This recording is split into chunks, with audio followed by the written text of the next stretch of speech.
जय जगन्नाथ। आज आम कालियार वर्तमान घोष यात्रा चली तो ता यात्रा रे जदि किसी स्पेशल न होबो ताहले कौन मजा आसीबो।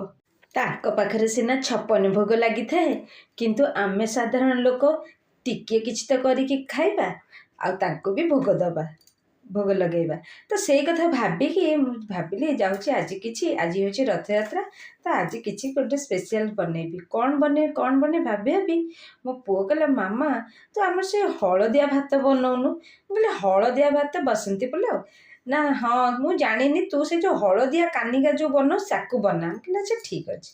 तो तार फरमाइश ता सहित घर रथ यात्रार माने शुभ दिन तापर घरे भी समस्ते कहले हाँ सेमती कर आज खाइबा ठाकुर पाखे भोग लगी हम प्लस खाइबा।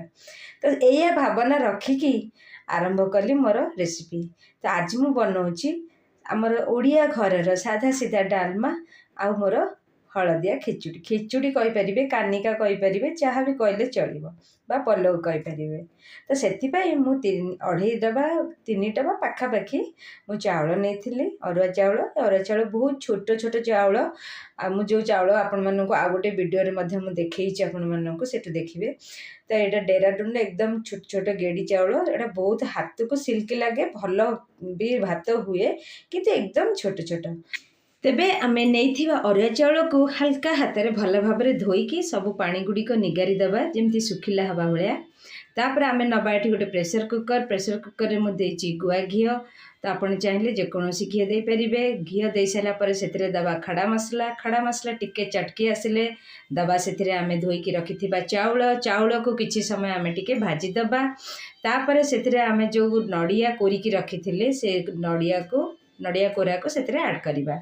तो तापरे आमे चाउलर क्वांटिटी हिसाब रे चीनी दबा मुझे गोटे कटोरी बा गोटे ताटिया छोटे ताटिया चीनी देइची तो आपण हिसाब रे कम बेसी मीठा करें। तापरे आमे ताकु पुणी किछि समय भाजिबा। तापरे एठी दबा हलदी आउ लुण स्वाद अनुसार हलदी आपण चाउलर क्वांटिटी को देखिदेबे लुण मध्य स्वाद अनुसार देबे। ताकु सबको आमे भल भाव भाजी दबा किछि समय से घीरे। एठी मु हलदी और लुणर वीडियोटा स्किप कर देइछि सेति सॉरी। आमे सेतिरे पानी ऐड कर दबा चाउलर माप हिसाब रे। तापरे आमे गोटे ताकु भल भाव गोळै दबा गोळै दे साइला परे आमे प्रेशर रो लीड को दे दबा। तो गोटे 2टी हुइसिल पर्यंत अपेक्षा करिबा। तापरे ताकु खोली बांफ बाहरी गले ताकु आमे खोली दबा। तापरे दे दबा आउ 2 चम्मच गुआ घी ए भल बास्ना आसीबो चाउल भी बहुत खिला खिला हे रहिबो। देखो एठी मोर चाउल केते छोट छोट चाउल किंतु केते बढ़िया से पूरा खिला खिला हेची। एठी मोर गोटे बहुत बड़ भूल हेची एठी मु काजू की किशमिश मु ऐड कर पारनी पूरा एकदम भूली जाइची।